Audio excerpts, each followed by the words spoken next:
What is up, guys? It's your boy Rick. Have a stasis warlock and a driver's license or kick Kackis here, and today we've got some brand spankin' new Destiny 2 news, courtesy of the Bungie weekly update that has just gone live, revealing official information. And so, let's get started. Now, first things first, I want to start with what's happening very soon, I believe tomorrow, with this weekend's Trials of Osiris, because we're gonna have another Trials Labs. This is something where Bungie can experiment with Trials via unique limited time playlists. So this time, they say they're revisiting Trials Labs with Capture Zone. A quick reminder, Capture Zone is still elimination with the following changes. 30 seconds after the round starts, a capture zone is enabled. Players can capture this zone to win the round or just kill the other team. The capture zone has a waypoint from round start, including a countdown timer, so everyone will know what's going on. And also, the capture zone starts in the middle of the map in the first round and changes location each round. However, the first time it was around, there was a lot of feedback and players were not exactly thrilled. So, Bungie took the feedback into consideration, and here are the changes. Firstly, they're using a stronger Trials map, they claim, Endless Veil, and then rather than rotating through points that give one team a significant advantage, we're rotating through 3 neutral zones, one at Temple, one at Mid, and one at Shrine. And players no longer get super energy when capturing a zone either before or after the round ends. So those are honestly some big changes. I think one of the biggest complaints was that if you won the round, the opposing team, it would spawn right near them, so they would get a huge advantage in capturing that zone. So just rotating between neutral points is definitely going to switch up gameplay. And if you're on the fence about playing this weekend, you should know there's actually a double Trials rank booster the entire weekend. So you're gonna rank up and get those Trials engrams literally twice as fast. Additionally, the matchmaking is going back to the most common flawless pool matchmaking, with that pool being enabled Sunday morning at 10 a.m. Now, Bungie also mentions that going forward, we're looking at adding end match rewards prior to getting a 7-win card, making it more worthwhile to play in the flawless pool and for increasing reputation gain, especially in the later ranks. We're still firming up the plans, but expect it to happen in December. Alright, moving on from there, Bungie also says, as Transgender Awareness Week leads into Transgender Day of Remembrance on the 20th of November, they are releasing this emblem. So guys, you can go to bungie.net, enter the code, and if you're a collector, this is a great grab, and you can also show your support. But moving on from there, guys, holy crap. Like, make sure you're sitting down, because Bungie straight up went over all of the different weapon buffs and nerfs that are coming to Destiny 2 with the launch of the 30th anniversary pack on December 7th. Guys, there's a lot. Firstly, for the archetypes, shotguns. So, what they're saying is that in Season 11, we wanted to see if slugs could be viable in PvE with a high enough reward for the risk of being close and the time it takes to aim for the head. They go on with the explanation. I'm going to leave the explanations up for you guys, but just go over the main changes. So what they've done is they've reduced slug shotgun PvE damage from 30% down to 20%. And then they actually gave pellet shotguns a 10% PvE damage bonus. Honestly, I'm not sure about this change. It kind of makes sense that the shotgun that does the most damage is the one you actually have to aim with. We're going to see what happens, but certainly start getting those rapid fire frame shotguns. Those were kind of in second place in terms of damage output, and with a nerf to slugs and then a buff to those because they are pellet shotguns, yeah, they're probably going to be top of the pack. Moving on from there, with linear fusion rifles, guys, this is crazy. They're actually increasing the PvE damage by 10%. So linear fusions, cracked out of their mind right now, are getting even better, and Bungie does say that this is just because the particle deconstruction mod is making them so good, and they want people to still use them when that mod goes away in the Witch Queen. However, with caster frame swords, the next archetype, they actually reduced the heavy attack ammo cost from 8 down to 5. So if you're using that ranged sword attack, which can be very darn good, that's going to be a lot more ammo efficient. You're going to be able to be shooting your sword, I can't believe I said that, but it's true, much more often. And that means potentially going after, especially ones with the perk to get ammo back with heavy attacks. Whew, that's going to be saucy. Next up, we have bows, and they say in Season 11, we bumped up bow damage by about 10% versus rank and file enemies, and they're going to do this again. So they're going to increase damage versus rank and file, so red bar enemies, by about 10% too. So bows are getting even better. Then with sidearms and fusion rifles. So they say due to an ancient data entry error, sidearms and fusion rifle projectiles were non-hit scan. So what they're doing is that they increase the sidearm and fusion rifle projectile speed from 999 to 9999. So this is going to essentially make them hit scans regardless of frame rate. So potentially you're going to see sidearms and fusion rifles become more consistent with this change. Okay, now moving on from there, the exotics. Firstly, the hottest of exotics, the Vex Mythic class. They say, yeah, we overbuffed this. So what they're doing is they reduced the aim assist stat by 25. So they also reduced the linear fusion rifle mode aim assist cone scaler from 1.1 to 1.05. So essentially when you go into that one-shot kill mode, it's also going to have a reduced aim assist, and also it now requires 3 eliminations for a full overcharge instead of 2. Okay, so definitely a nerf here. Certainly going to be harder to use with less aim assistance, but not nerf to the ground. Still retains its incredible time to kill, and yeah, I still think you're going to see the Mythic class going forward, and doesn't hurt it too much in PvE. However, moving on from there, the Fighting Lion. This changed a lot because it now has infinite ammo. The Fighting Lion, even though it's a breech-loaded grenade launcher, counts as a primary. However, even with that, no one's using it because it kind of got over-nerfed when Bungie nerfed breech-loaded grenade launchers in general for PvP reasons. So, as a result, they're actually going to be buffing the Fighting Lion. Firstly, they removed the multi-hit requirement, so dealing any damage will grant the buff, and then they increased the buff to the reload stat from plus 50 to plus 70, and the reload will still be slow if you miss, but if you land with any damage, it's going to reload much faster than it did before the nerf, and then they also increased the buff duration to 7 seconds. Awesome.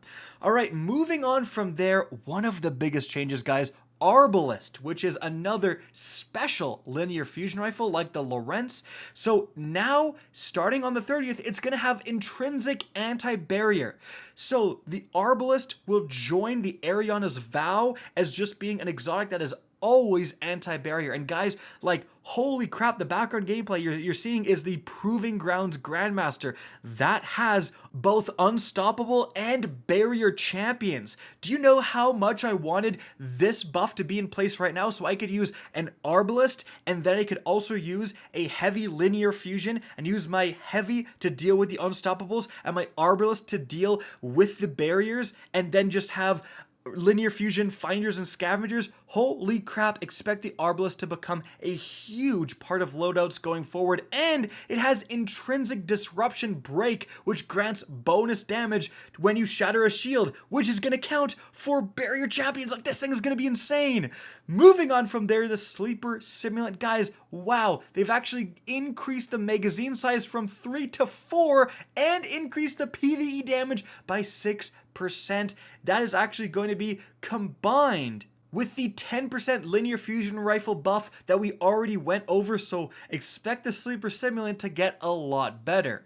Moving on from there, the Soros Regime. So the dual mode receiver now grants the following in addition to its current effects: plus 30 range and plus 3 zoom. This is actually a big change. Essentially, you can make the Soros shoot really fast and actually get faster as you hold the trigger, or go into a slower firing, higher damaging mode, but it wouldn't increase the range. So now this is potentially going to give that a lot more utility. Everyone would just use the faster firing mode before this point. Moving on from there, the Cryostesia 77K, and no one's really using it anywhere, honestly. So what they've done is they removed the variable trigger completely. So it now fires on trigger press instead of release, and this will make it feel much more responsive. The charge shot is moved to a special reload. Getting a final blow with the sidearm enables access to the special reload, and once the charged shot is fired, the weapon reverts back to the standard sidearm mode, and this does not cost an entire magazine, and the charged shot now causes AoE, which freezes AI and slows players. Still, a direct hit will freeze. So I know more stasis in the Crucible. It's always a risky thing, but certainly this was seeing no play, so hopefully, it actually gives you a reason to use it. Moving on from there, the Levias Breath, which is actually the only heavy bow in the entire game, very underused, actually has intrinsic unstoppable rounds, so the Catalyst now grants archers tempo as a perk in addition to its other benefits, which is going to let you shoot faster and faster and faster as long as I think your landing precision hits with it, so that's something to keep in mind.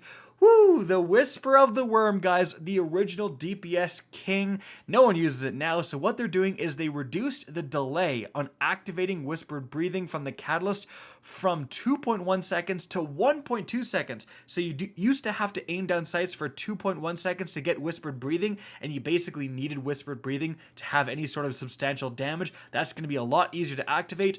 Then the White Nail magazine refill has changed. It was 3 from inventory, but it now pulls 2 from inventory and 1 from thin air, so it's much more ammo efficient, and also they increased the damage in PvE by 10%. Is Whisper making a comeback? Maybe. Speaking of heavy sniper rifles that suck now, the Darcy is the next thing on the list, guys. This was seeing absolutely no play, so here's what's happening. They reduced the flinch, recoil, and accuracy degradation by 50% while the personal assistant is active.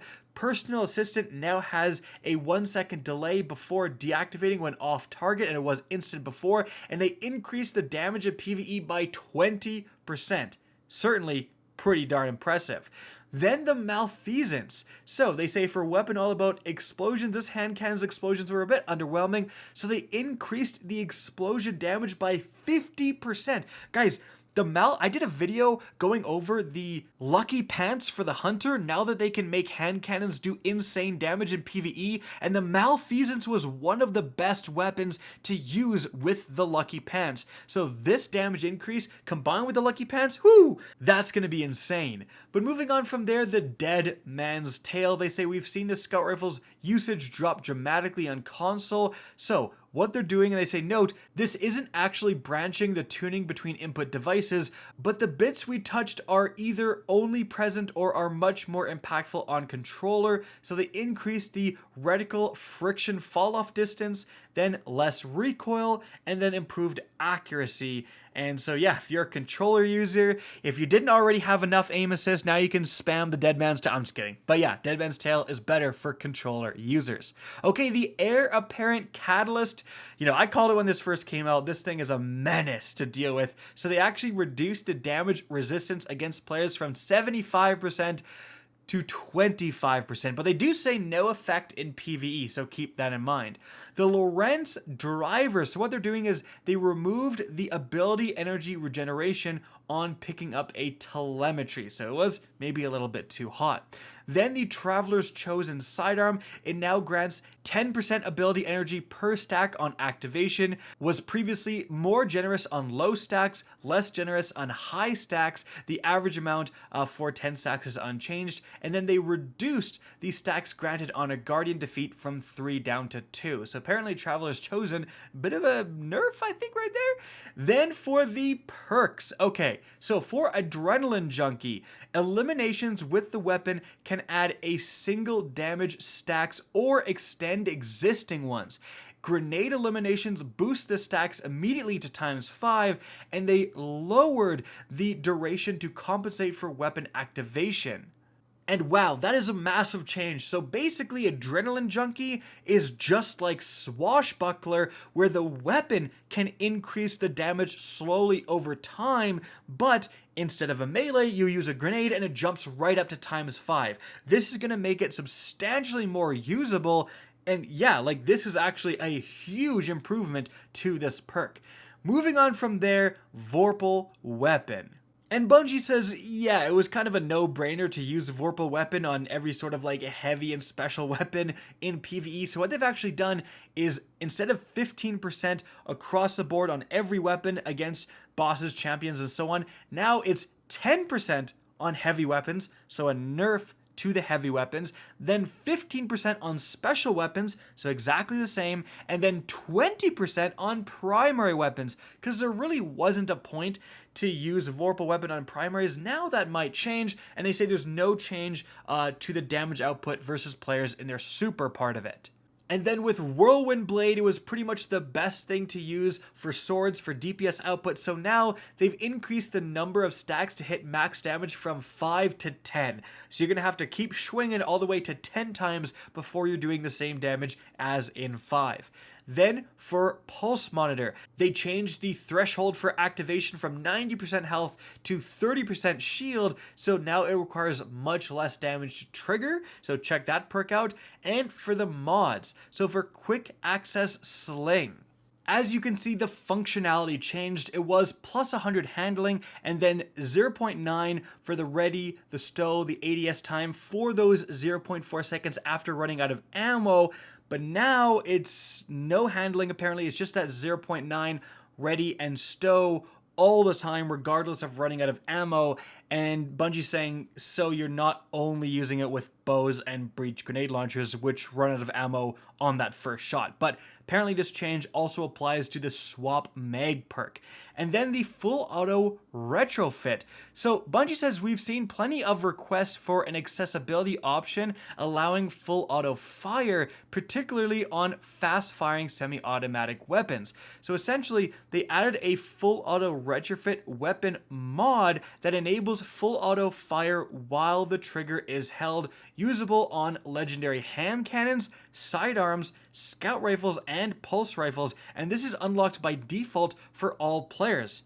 So, wow. Now in the Witch Queen, they're actually going to have an option in the settings to allow this, but like full auto is a perk on a lot of these weapons, and it's a perk, honestly, I like being able to hold the trigger and it's going to fire as fast as possible. So making this just an option that you can enable in the settings, that could potentially be a little bit of a balance issue, but hey, if you like full auto, now you can just go for those other perks and then enable it with either this mod or when the Witch Queen comes out, a setting. And then guys, the last thing we're going to talk about in this massive TWAB is Witch Queen changes in a section called the near future. So firstly, Bungie says they don't like how the desire for exotic catalysts is largely driven by orb production, and they say they have something in the works to let players build around that limitation. So you're going to be able to use, for example, the Thorn in PvE and still have it produce orbs, which is very, very important. Then they say for weapon differentiation, if I have two void adaptive hand cannons, one from the Soros Foundry and one from the latest raid, why do I care about one more than the other? Well, Bungie says we've got something shipped on all new and reissued weapons in the Witch Queen that addresses this issue directly and are working to expand the same solution to all weapons that drop in the future. Wow, so we could see foundries coming back, giving weapons a lot more identity, not really coming back, but actually having a differentiation between different foundries.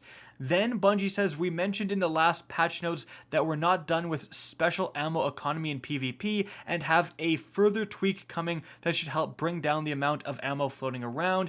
Then they say exotic primary weapons already advance ammo finder mods much faster, but we wanted them to feel better in hard PvE content and are adjusting all of them to reach this goal. And lastly, we are adjusting some exotics, some that consistently top the PvP usage charts in an oppressive way, and some that had their perks limited to a degree that's no longer warranted. We're looking at you, Chaperone. And so guys, that is it for the video. I hope you enjoyed and found this informative. If you did, please remember to help me out by simply rating and especially sharing this video. If you guys want to see more Destiny 2 content similar to this, don't be afraid to slap that subscribe button. If you want to get in touch with me and keep up to date with the latest channel activity, the best way is to follow me on Twitter at RickKackis. That is linked in the description down below. Again, I hope you enjoyed the video, and as always, have a good day.